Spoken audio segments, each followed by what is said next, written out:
Assalamualaikum warahmatullahi wabarakatuh. Waalaikumsalam. Akan melakukan wawancara sarana dan prasarana sekolah.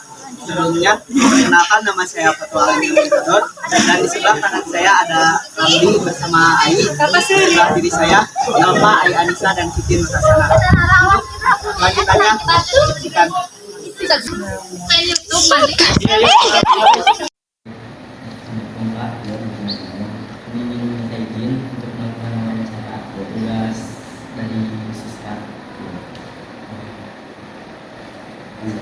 Tentang sarana dan prasarana sekolah.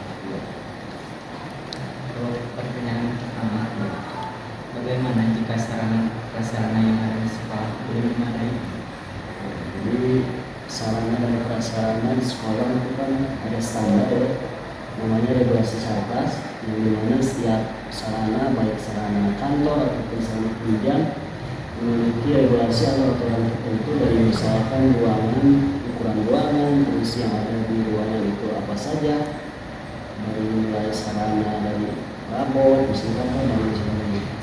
Nah, tadi yang pertanyaan itu Bagaimana jika sarana jika sarana sarana belum ada memadai ya, tentu ini mengakibatkan terjadinya beberapa hambatan ya. Di antaranya ketika proses pekerjaan mungkin yang harusnya lebih cepat akan menjadi lambat. Kemudian dari segi penunjang sarana pun kalau misalkan tidak terpenuhi, maka proses pekerjaan di lingkungan kantor akan menjadi tidak sesuai rencana ya. Tidak sesuai rencana. Misalkan harusnya beres 1 hari, karena sarananya tidak lengkap, bisa jadi itu beres 7 hari.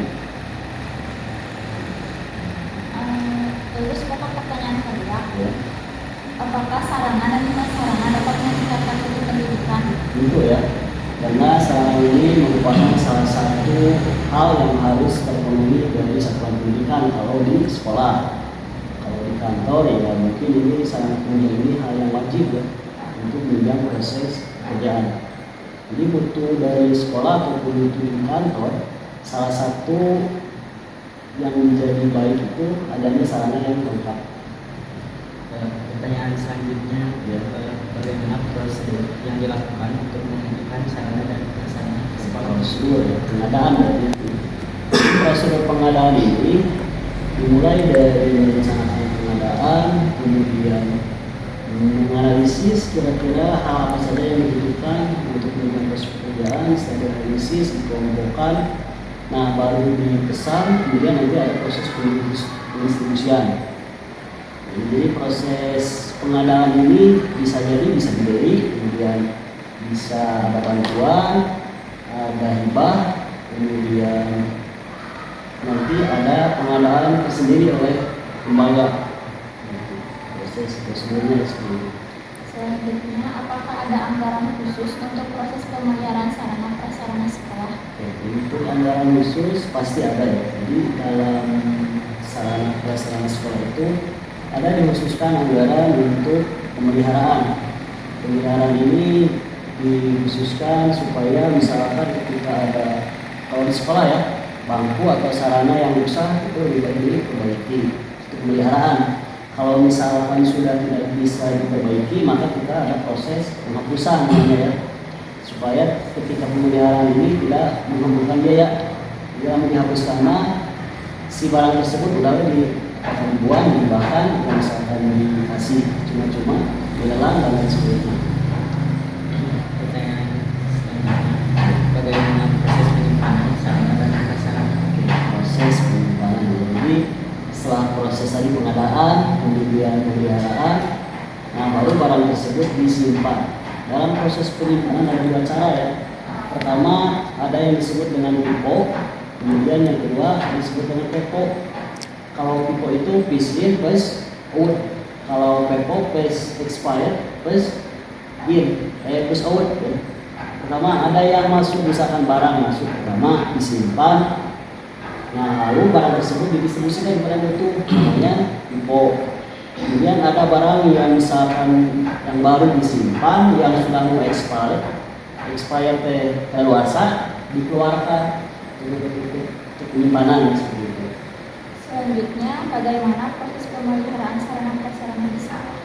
Pemeliharaan ya. Jadi pemeliharaan ini tergantung dari sarana yang ada. Misalkan pemeliharaan itu ada yang sifatnya harian, kemudian mingguan, bulanan, semesteran, dan tahunan. Jadi tergantung dari sarana yang ada, disesuaikan dengan pemeliharaan tersebut.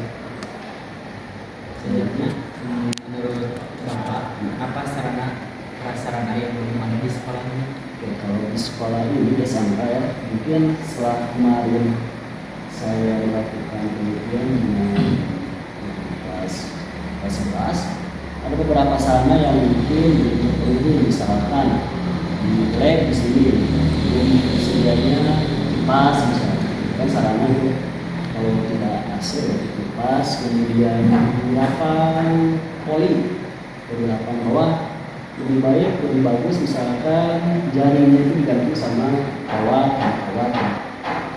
Kemudian dari segi CCTV mungkin lebih baik di setiap sudut yang misalkan di parkiran, di setiap lorong kelas itu harus ada CCTV.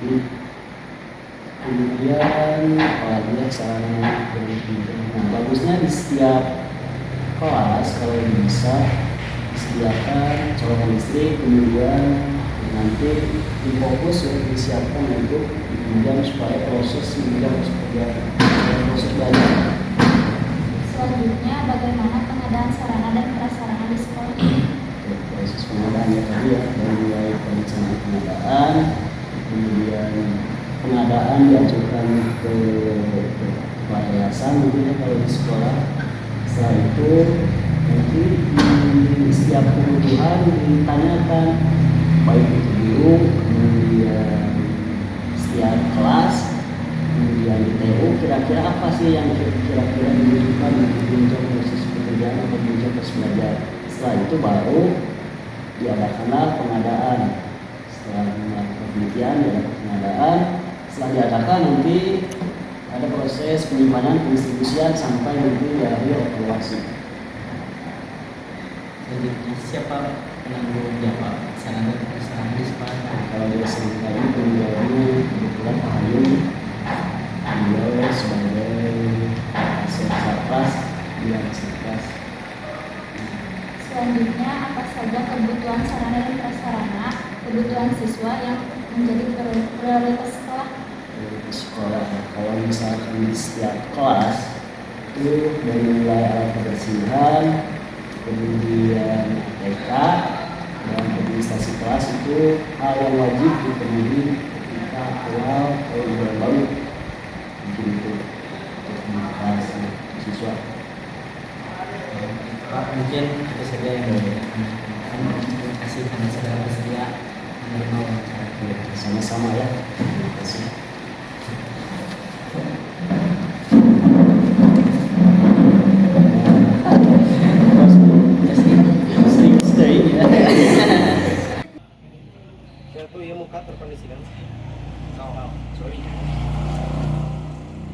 Baik, terima kasih karena sudah mengikuti kegiatan wawancara kami. Sekian wawancara dari kelompok kami. Terima kasih, kami pamit undur diri. Assalamualaikum warahmatullahi wabarakatuh.